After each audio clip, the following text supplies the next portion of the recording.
देख रहे हैं मुंबई मेट्रो ब्रेकिंग न्यूज। प्रदीपजी जोड़, डॉक्टर प्राध्यापक प्रदीपजी मुंडेकर, डॉक्टर प्राध्यापक दीपकजी पवार, सुबोधजी आचार्य, प्रसाद मुकाशी, शलाकाताई, भाऊ गुरगावकर, या सर्वांना विनंती करते की आपण कृपया दीपक प्रज्वलन करावं आणि त्यानंतर प्रतिमांचं पूजनही होईल।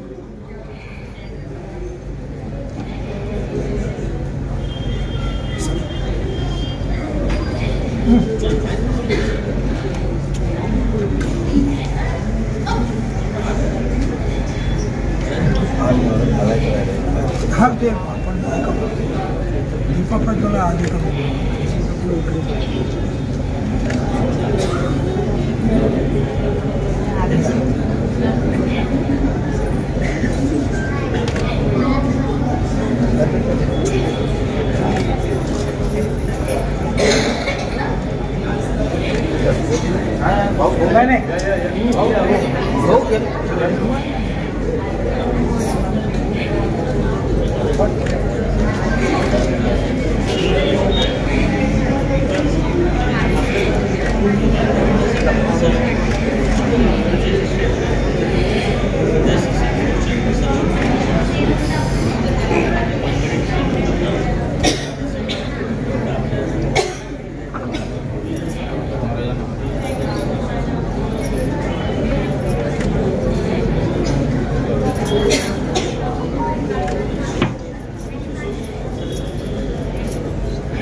शाल सन्मान चिन्ह भेटवस्तू देऊन स्वागत करण्यात येत आहे।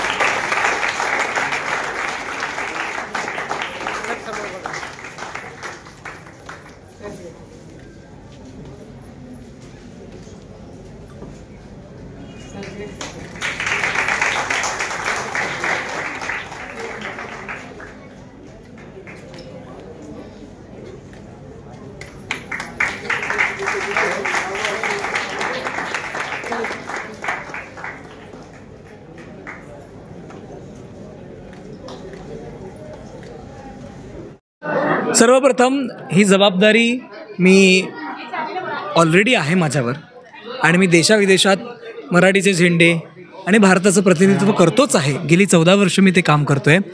आता भाऊंनी जबाबदारी दिलेली आहे त्या दृष्टिकोनातून आपण पावलं उचलू आणि माझं मातृभाषेत शिक्षण झालेलं आहे आणि मातृभाषेचं महत्त्व काय आहे हे मला माहिती आहे आणि त्या दृष्टिकोनातून माझ्या भाषणामध्ये माझे विचार मांडले आणि ते सगळे विचारांवर मी अजूनही ठाम आहे आणि झेंडा मराठीच्या सर्व इनिशिएटिव्समध्ये माझ्या एक्सपर्टीज एक्सलन्स या आता त्यांच्यासोबत असणारच आणि मराठी भाषेचं प्रभुत्व, मराठी भाषेचं सामर्थ्य आणि मराठी भाषेचं भाषेपण हे जगलं पाहिजे, राहिलं पाहिजे आणि त्याच्या संवर्धनासाठी आम्ही सर्व आता यापुढे अजून जोमाने प्रयत्न करणार आहोत। धन्यवाद। चॅनल म्हणला मराठी भाषेचा चॅनल किंवा कुठलाही चॅनल म्हणला तर त्याला सबस्क्राईब आणि लाईकची बरोबर सर्वात मुद्दा हाच आहे की आपण बरंच आपण कॉन्टेंट देत असतो, पण त्याचा योग्य पद्धतीने त्याचं चॅनलाइज झालं पाहिजे, प्रचार झाला पाहिजे. आणि ही जबाबदारीसुद्धा आपण एक वक्ता म्हणून किंवा श्रोता म्हणून असली पाहिजे की आपण जितक्या जास्तीत जास्त मराठीचा प्रचार करू शकतो त्या यूट्यूबच्या ज्या व्हिडिओज आहेत त्या जितक्या जास्त आपण शेअर करणार तितका जास्त त्या लोकांपर्यंत पोहोचतील. तर माझं चॅनललासुद्धा आणि सर्व श्रोत्यांना, सर्व विद्यार्थ्यांना, एज्युकेटर्सना हेच आव्हान आहे की मराठी भाषेमधून जे काही कॉन्टेंट वेगवेगळ्या पद्धतीची लोक जी प्रोड्यूस करत आहेत त्याचा प्रचार हा आपण करणं ही आपलीसुद्धा नैतिक जबाबदारी आहे आणि तो सर्वांनी करावा अशी मी अपेक्षा करतो. खरं आजच्या या वर्धापन दिनानिमित्त मराठी भाषेवरती अनेकांनी आपापली मतं इथे व्यक्त केली. अलीकडच्या काळामध्ये मराठी भाषा आणि वाद जो काही सुरू आहे या बाबतीत प्रत्येकाच्या वेगवेगळ्या भावना इथे व्यक्त केल्या गेल्या. आणि खरं आहे की महाराष्ट्रामध्ये मराठी भाषा ही इतकी महत्त्वाची असताना देखील सुद्धा ह्या भाषेवरती किंवा मराठी भाषा बोलण्यावरती किंवा हिंदी भाषा, मराठी भाषा, इंग्रजी यावरती जो काही वाद सुरू आहे तो वाद कधीतरी थांबला पाहिजे. आणि त्यासाठी सातत्याने प्रयत्न झेंडा मराठीच्या यूट्यूब चॅनलमार्फत जो होता आहे तो अतिशय कौतुकास्पद आहे. आजच्या ह्या वर्धापन दिनानिमित्त मी ह्या झेंडा मराठी या यूट्यूब चॅनलला अशी विनंती करीन की त्यांनी तळागाळामध्ये जाऊन पालकांमध्ये असेल, विद्यार्थ्यांमध्ये असेल, शैक्षणिक संस्थांमधनं असेल, ह्या भाषेबद्दलचा जो काही महत्त्वाचा जो भाग आहे किंवा मराठी भाषा किती महत्त्वाची आहे हे सांगण्याचं काम यांनी केलं पाहिजे. आणि ते करायचा सगळेजण प्रयत्न करतायत. त्याबद्दल ह्या सगळ्या चॅनलला आणि पहिल्या वर्धापन दिनानिमित्त मनापासून शुभेच्छा.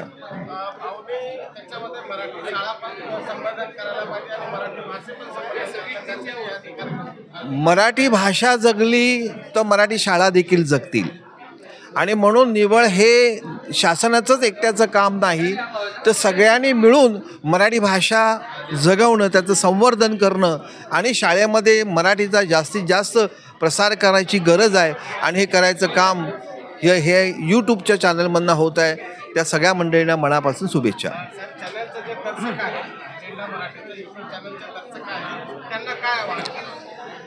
दर्शकांना इतकंच विनंती करीन की या यूट्यूब चॅनलमार्फत आपण जास्तीत जास्त ह्या यूट्यूब चॅनलचा प्रसार जर आपण केलात, घराघरात जर प्रसार जर केलात तर मुलांमध्ये मराठी भाषेबद्दलचं एक काय म्हणतो आवड निर्माण होईल आणि या माध्यमातून वेगवेगळे विचार लोकांपर्यंत पोहोचतील. झेंडा मराठीचा हे मराठी भाषा आणि मराठी शाळा संवर्धनासाठी सुरू केलेलं चॅनल आहे.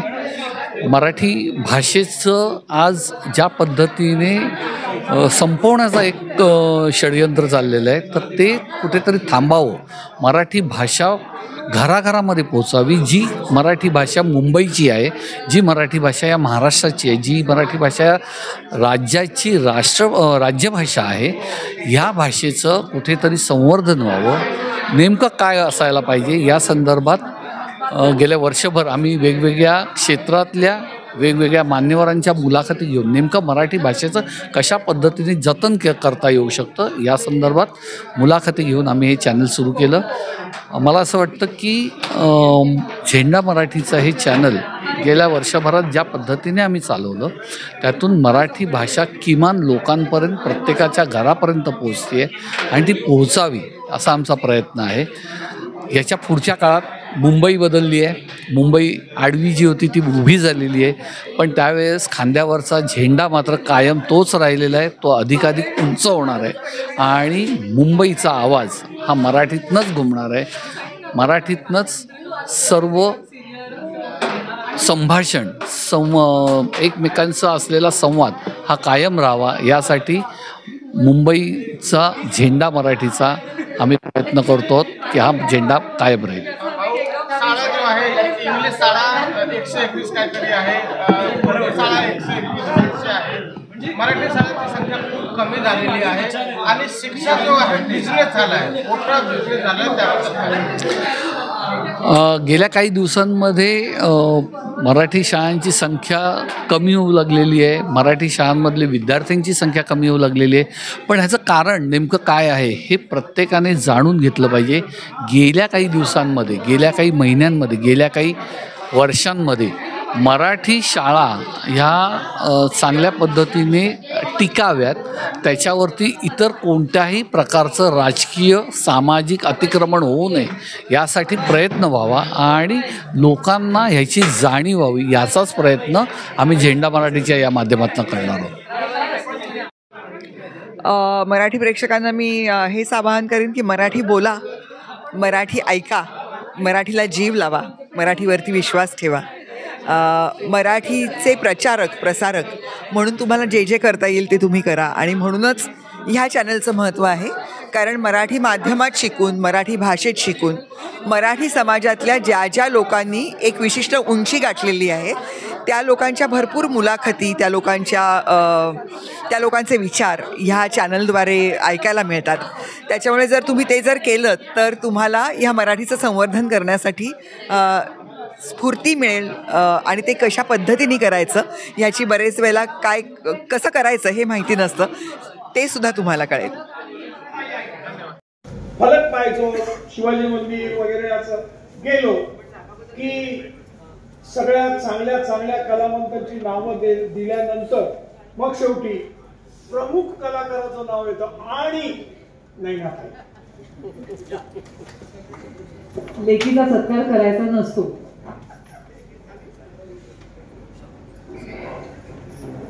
मी फक्त 2च मिनिटं बोलणार आहे आणि हा सत्कार चालू असताना बोलणार आहे, कारण मला माहिती आहे की बऱ्याचशा वळणानी हा प्रवास झाला. पण मात्र मी रेल्वेत होतो, त्यामुळे रूळ समांतर असतात, ते कधी एकत्र येत नाहीत, कुठेतरी फाट्यावर एकत्र येतात. तो सुद्धा फाटा बदलताना सुद्धा याला खूप अगदी कुठल्या जंक्शननी कुठे जायचं ते ठरवायला मी फक्त आभारासाठी उभा आहे. आभार आभार आभार असं बोलून मी खरं तर संपू शकतो, पण फक्त तुमची परवानगी घेऊन 2 मिनिटं बोलणार. कारण मला आज असं वाटलं की ज्यावेळी दीपक पवार, चिन्मयीताई आणि आपण सगळे ज्यावेळी इथे आलात, ते आलात म्हणून आभार मानायचं, पण तुमच्यावर भार पण मला द्यायचा आहे. आभार एवढ्यासाठीच मानतात की आपल्या आलेल्या माणसांचे आभार मानले की पुढे ते भार सहन करायला तयार होतात. नाही तर आपला आभार मानायचे, आभार याच्यासाठीच असतात. आज तुमचे सगळ्यांचे एवढ्यासाठी आभार आहेत पाहुणे म्हणून, पण हा भार असा आहे की मी खास करून आमच्या प्रतीक मुणगेकरांना भार देणार आहे की खरं तर कुठल्याही गोष्टीला प्रचारक चांगला लागतो, त्याला खोटं बोलता आलं पाहिजे, त्याला अगदी याच्यात नाही बोललं तरी चालतं, पण खोटं बोलता आलं पाहिजे.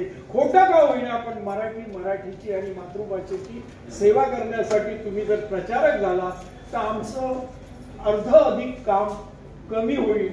कारण आणि निश्चितपणे आम्ही कदाचित प्रचारक म्हणून कमी पडत असू, पण मात्र तुमचा मी ज्यावेळी हे सगळं ऐकलं ना, त्यावेळी जी ठामपणे मांडण्याची जी भूमिका आहे, ती ठामपणे भूमिका मांडण्यासाठी भाषेसाठी आपण काम आमच्या बरोबर करा, हाच भार तुमच्यावर द्यायचा होता. आणि आमचे प्रदीपजी आहेत, प्रदीपजी मित्र वगैरे सगळं. प्रदीपजी कोणाकोणाचे मित्र आहेत आता सगळ्यांनाच माहिती आहे, पण प्रत्येक चांगल्या मित्राकडनं चांगल्या गोष्टी मिळवायच्या असतात, तो भार परत तुमच्यावर. दीपकजी, आपण हा जवळजवळ 1 वर्षाच्या प्रवासात आम्ही आपल्याशी कमी बोललो असू, आम्ही कधी, पण आपण आपल्या या चॅनल म्हणजे हे YouTube वाहिनी जी आहे त्याचा प्रत्येक वेळी जे चांगलं असेल ना ते ताबडतोब यांच्याकडून मला हळूच मिळतं. मी लक्षात आलं माझ्या, अरे हे असं चाललं पाहिजे म्हणून त्यांच्या याच्यातनं ज्यावेळी मी बघतो त्यावेळी मला असंच वाटतं की नाही आपण असं चाललं पाहिजे. रजनीश राणे आहेत, आमचे यांच्याबद्दल तर सुबोधबद्दल तर इतकं बोलण्यासारखं आहे, पण आभाराच्या याच्यात नाही. पुढच्या वेळी ज्यावेळी मी येईल त्यावेळी मग माझं भाषण ठेवा मात्र, नाही तर आपलं संस्थापकही जाऊ दे असं नाही. पण सुबोधनी अत्यंत आम्हाला मराठी शाळांसाठी खऱ्या अर्थाने मदत जी मिळते ती सुबोध आचार्यांची, त्यांची आभार एवढाच आहे की मराठी शाळेची कास सोडता कामा नये. मराठी शाळांना जीवदान देण्यासाठी सुबोध सर्वार्थाने तुमची तयारी आहे हे माहीत असून पुन्हा एकदा वा. प्रसाद त्यांनी सांगितलं छत्रीतच राहा, छत्रीतच राहा, तो तर भार आपण सहन करताय.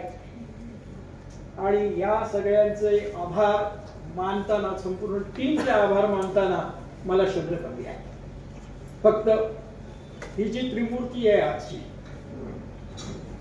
आज नेमके तिघही कोकणातले आणि त्यांचं काम सगळं हे सगळं